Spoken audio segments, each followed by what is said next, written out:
एक नियम है, सिद्धांत है। वू वे, वू मतलब नहीं या गैर या निषेध, और वे के कई मतलब है। वे का मतलब है क्रिया, कर्म, बनना। पर सबसे बेहतर अनुवाद जो मैंने इसका पाया है वो है फोर्सिंग, जबरदस्ती प्रयास करना। और वो वे नियम है, जो कुछ भी आप करते हो उसमें जबरदस्ती फोर्स ना करने का। जब हम किसी कलाकार का नृत्य, किसी संगीतकार का संगीत या अभिनेता का अभिनय देखते हैं, तब अगर प्रदर्शन में या संगीत में अगर जबरदस्ती करने की कोशिश की जाए तो हमें तुरंत इसका पता चल जाता है और हम कहते हैं कि ये नकली है, ये नैसर्गिक नहीं लग रहा। बहुत से लोग जो ताओ के सिद्धांत को पढ़ रहे हैं कि वे का मतलब कुछ ना करना, जैसे आलसी होना या हमेशा अप्रतिरोधी, निष्क्रिय होना, लेकिन इसका ये अर्थ नहीं होता है। वह क्रिया का, एक्शन का सही समय होता है। जब आप जूडो खेलते हो तब आप सही समय पर, सही गति पर ही अपनी मांसपेशियों की ताकत का इस्तेमाल करते हो। जब आपका विरोधी पूरी तरह से अपना संतुलन खोने पर होता है तब आप थोड़ी ताकत लगाकर ही उसे बाहर कर सकते हो। आप कभी गलत गति में, गलत समय पर मांसपेशियों के जरिए मांसपेशियों की ताकत नहीं लगाते हो। तो वू वे प्रवाह के ज्ञान पर आधारित है, जिसका बहाव है उसके साथ बह पाना।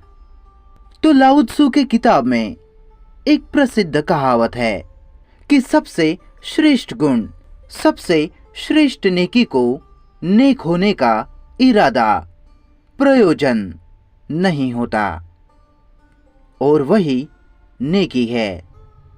प्रयोजन की हुई नेकी बहती नहीं है।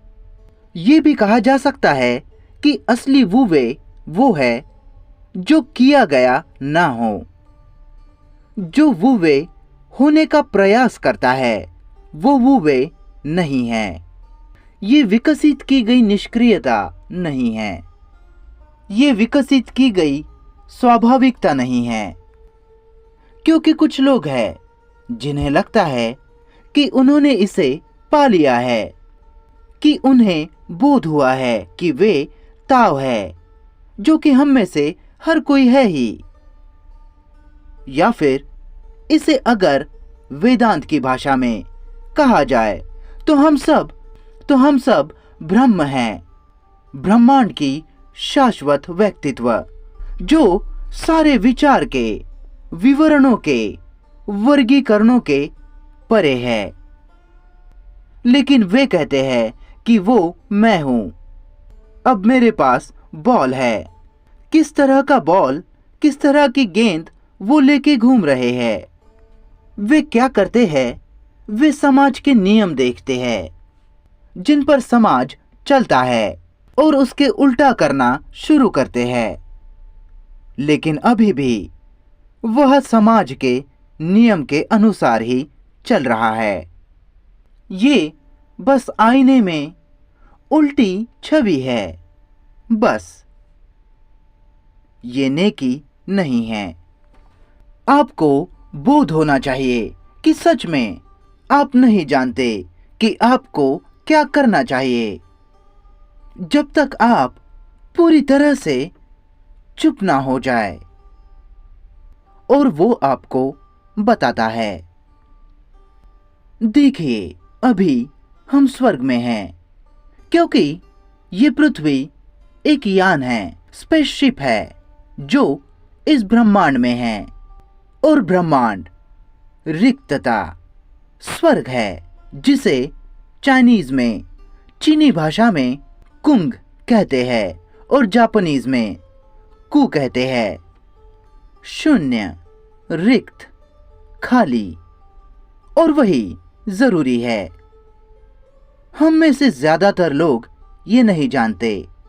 रिक्तता, स्पेस, शून्य, ये हमेशा शून्य पर ही आएगा, जिसकी कोई भी व्याख्या नहीं कर सकता, जिसकी कोई कल्पना नहीं कर सकता। जो कुछ नहीं है वही इस ब्रह्मांड की नींव है। लेकिन आपको इसे देखने के लिए एक बच्चे के जैसा होना होगा। अपने बचपन में वापस जाइए। तब कौन सी चीजें आकर्षक थी? इस आसमां में क्या है? इन तारों के पीछे क्या है? ये कहाँ तक है? और माँ कहती थी, इनका कोई अंत नहीं, ये अनंत है। बच्चे को आश्चर्य होता है, वो उत्साहित होता है देखकर कि वह कुछ इतना बड़ा है जो कभी खत्म नहीं होता। फिर बच्चा समय के बारे में पूछता है कि ये कितना पुराना है, कितने पहले से होते आया है। माँ कहती है कि बाइबल में लिखा है कि भगवान ने ये सब बनाया। फिर बच्चा कहता है कि भगवान उसके पहले क्या कर रहे थे। तो बच्चा भगवान के बारे में सोचता है कि उसके पहले क्या था और भी पीछे क्या होगा जहां कोई शुरुआत नहीं। इसी तरह आप मृत्यु के बारे में सोचते हो। जब आप सोने के लिए जाते हो, सोने जाना और अनंत काल तक सो जाना, कि कैसा होता कि आप अस्तित्व में ही ना होते। ना केवल आप, पर सब कुछ, जैसा आपके जन्म के पहले आप थे। तो ये सब सवाल जब आप करते हो तो ये हमें हास्यजनक भावनाएं देता है। हास्यजनक। और बच्चों को आप इस अवस्था में पाओगे। बच्चे विचित्र चीजें करते हैं। वो गोल गोल घूमना चाहते हैं। वे चाहते हैं कि उन्हें कोई गोल गोल घुमा दे, जितना तेज हो सके उतना तेज, ताकि वे फिर चीजों को घूमता देख सके। बच्चे अलग अलग आवाजें निकालते हैं, इत्यादि। अलग अलग चेहरे बनाते हैं। उन्हें शुरुआत से ही पता है कि दुनिया अजीब है, विचित्र है। सभी को पता है, पर कोई इसका स्वीकार नहीं करता। पला बढ़ाकर सिखाया गया है। नहीं तो आप बखूबी जानते हो कि ये क्या चल रहा है। पर और एक बार जवान होने के नाते, फिर से खोजने के हेतु से आपको फिर से बच्चा बनना होगा। तो इसमें क्या अंतर्निहित है? तो देवियों और सज्जनों, क्या कृपा करके, क्या आप अपनी रायों को, अपनी धारणाओं को, अपनी मान्यताओं को दरवाजे के बाहर रख सकते हो? ये सबसे पहली बात। आपका सारा धार्मिक और दार्शनिक ज्ञान, आपके तर्क, आपके दृष्टिकोण, मैं इन्हें दरवाजे के बाहर रखने को कहता हूं, ताकि आप फिर से वापस जाते समय चाहो तो अपने पास इन्हें रख सकते हो, अगर इसके बिना आपको असुरक्षित महसूस हो तो। एक प्रयोग कीजिए। मैं आपके दृष्टिकोण, आपकी रायों के साथ बहस नहीं कर रहा, लेकिन कुछ वक्त के लिए इस सब को हटाकर देखिए। देखिए कि क्या है जो मात्र है, जैसा कि आप कभी जानते ही नहीं कि बोलना कैसे पड़ता है। लाल रंग लाल नहीं है। नीला नीला नहीं है। कठोर कठोर नहीं और कोमल कोमल नहीं है। स्त्री स्त्री नहीं है। पुरुष पुरुष नहीं है। लेकिन ऐसे वास्तविक देखने का प्रयास नहीं किया जा सकता।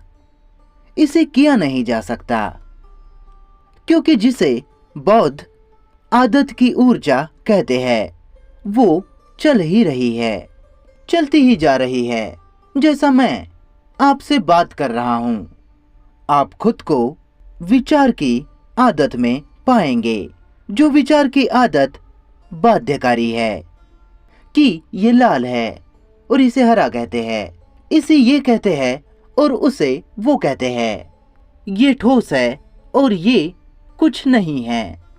तो अब अपने विचारों को क्या आप ऐसे बच्चे जैसा देख सकते हो, जैसे ये कोई अजीब बकबक हो?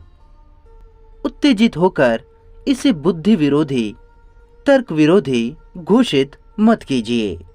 मैं बस थोड़ी देर के लिए आपसे ये करने को कह रहा हूं। आपके सारे तर्क और आपकी राय, धारणाएं वही मौजूद है। बाद में उन्हें जब भी हमें जरूरत हो हम ला सकते हैं। तो अपनी आंखें बंद करो और सुनो। वास्तव में, सच में, ईमानदारी से